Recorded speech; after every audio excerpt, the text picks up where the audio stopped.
De certa forma, tivemos pé de pressionar. Vinicius Junior এবং রদ্রিগোর বলে আমরা ম্যাচ হেরেছি। ম্যাচ শেষে সংবাদ সম্মেলনে রদ্রিগোকে দোষারোপ করে একই বললেন ব্রাজিলের অধিনায়ক মার্কো ইউনুস। বিস্তারিত জানুন ভিডিও জুড়ে।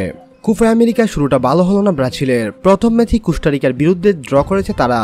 আর দর্শক আসনে বসে ব্রাজিলের ছন্নছাড়া ফুটবল দেখে মুখ ডাকলেন নেইমার।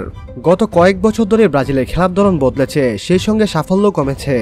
লাতিন আমেরিকার এই দেশ শেষবার বিশ্বকাপ জিতেছিল 2002 সালে। তারপর একের পর এক বিশ্বকাপে এসে একরাশ হতাশা নিয়ে বাড়ি ফিরেছে ব্রাজিলের ভক্তরা। মঙ্গলবার কুফার ম্যাচেও সেই ছবি দেখা গেল। ব্রাজিলের বিরুদ্ধে ড্র করে কোস্টারিকার ভক্তরা রীতিমতো উল্লাস করলেন। কোস্টারিকার বিপক্ষে ম্যাচ দিয়ে এবারের কোপা আমেরিকার মিশন শুরু করেছিল সেলেসাওরারা। নিজেদের থেকে 47 ধাপ নিচে থাকা দলের বিপক্ষেও সহজ জয় আশা করেছিল ব্রাজিলের ভক্তরা, কিন্তু ভক্তদের প্রত্যাশা পূরণ করা সম্ভব হয়নি ব্রাজিলের খেলোয়াড়দের। একের পর এক গোল মিসে হতাশ করেছে ব্রাজিলের তারকাটাসা দলটি। এক গোল বাতিলের পর দ্বিতীয়ার্ধে একের পর এক মিস করে কেবল হতাশায় বাড়িয়েছে দেরিবাল জুনিয়রের শিষ্যরা।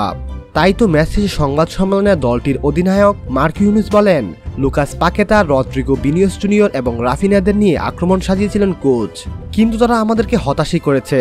ডি বক্সের ভিতর একের পর এক সুযোগ পেয়েও ব্যর্থ হয়েছে তারা।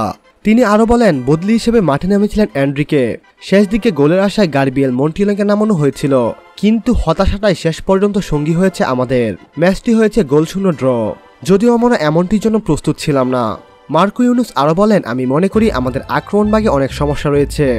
শুধু বল পায়ে নিয়ন্ত্রণ থাকলেই হবে না, গোলমুখী শটও নিতে হবে এবং সেটি থাকতে হবে অন টার্গেট। দীর্ঘ সময় খেলা হয়েছে, কিন্তু গোল করতে পারেনি ভিনিসিয়াস এবং রদ্রিগোরা। একের পর এক সুযোগ মিস করেছেন তারা।